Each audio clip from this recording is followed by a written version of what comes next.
one little tale I'd like to tell you on how Janice arrived here today.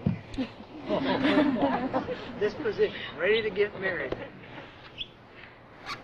The first thing I remember about Janice, with 5 kids, you know, they all do their thing and you applaud everything they do. But when Janice was in the 7th or 8th grade, she was part of a group ceremony at school, probably for graduation of the 7th or 8th grade.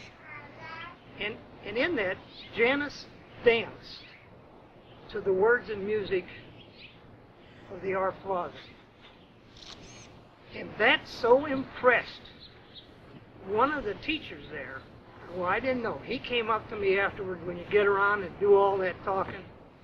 He came up and said, with tears in his eyes, he says, I don't know, Janice, but that was the most moving thing that I have ever seen in my life. Now, as we look back, that's an indication of where Janice was going to go with her life. She went on to high school. She was always happiest when she was being what she wanted to be. Whether that was in the Girl Scouts, whether it was on the plumb line, and performing in dance recitals in high school. It grew stronger in our minds that maybe there was something there, but we really didn't know until she went on to college. And we attended many dance recitals, saw great improvement. She made a lot of friends. We didn't realize, we thought she was gorgeous in the 7th and 8th grade with her dancing. We found out later how much better she could become. So eventually she went to college, did all of these things, and after she graduated from college with her degree in fine arts, and we really knew that she wanted to be a dancer. So she tried out at a dance company in Ohio, and, well, that was an experience to get her where she's coming today. What really was the crowning achievement was to join the Ryrie Woodbury Company and become a very special part of that company. I was so happy with her dancing, and anybody that's ever seen her dance and seen that radiant smile, you have to know that she was very happy being what she wanted to be. But she was holding out on it. She didn't tell us she had another goal. And this one took a long time to develop.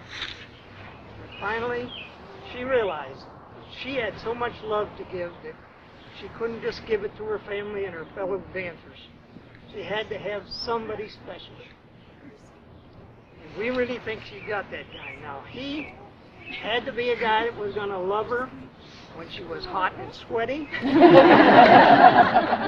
to love her when she was gone on a bunch of trips somewhere, not knowing the next time he'd see her. Knew that he'd probably have to live with her under very poor financial circumstances. Dancers just don't make it. But anyhow, she found that guy. And we know that he's willing to accept all of these challenges, and we know that she really loves this guy, and we do too. We wish him the best.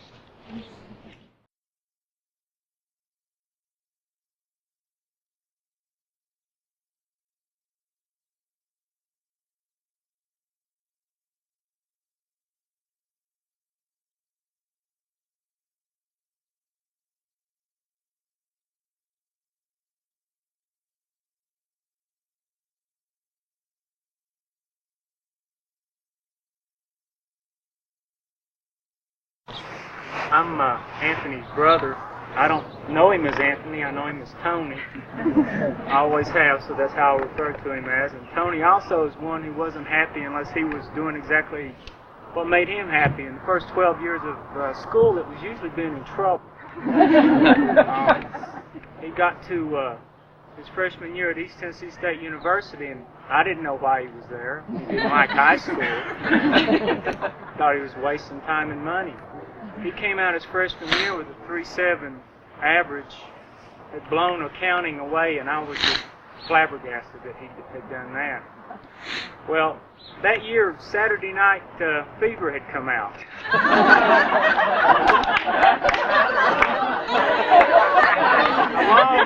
along with those nice silky Kiana shirts that he likes. And he and I double dated to see that movie, and shortly after that he said, I want to take some dance lessons. Anthony had never danced through 12 years of school. His freshman year at State, he and I started going to a couple of bars, and he started getting interested in it. So he and a best friend of his and I went to the local disco, learned how to beat John Travolta place. Walked in, and we had a lesson, and he liked it, and he did real well, and his friend and I bruised ourselves pretty badly. We went back for another lesson, and the girls approached him shortly after that and asked him to teach. After only 2 lessons. Needless to say, his friend and I went back to basketball, and Anthony stayed with it. He found a love in this, and he found something that he really liked. He bucked the system. It was different in East Tennessee as far as arts. It wasn't real big, but he really liked it. He went after it. He saw that he was going to have to leave, and he left. And he was the first one to leave the nest. And at the tender age of about 19, he went cross-country. And it broke everybody's heart. He missed it. He was always in trouble, and I was always bailing him out, but that's what I was for. He's the best friend to me. He went after what he wanted. He's an inspiration to me because he did that. And he showed me that there's nothing that you can't have if you don't go after it. You gotta go after it. I'll let you go.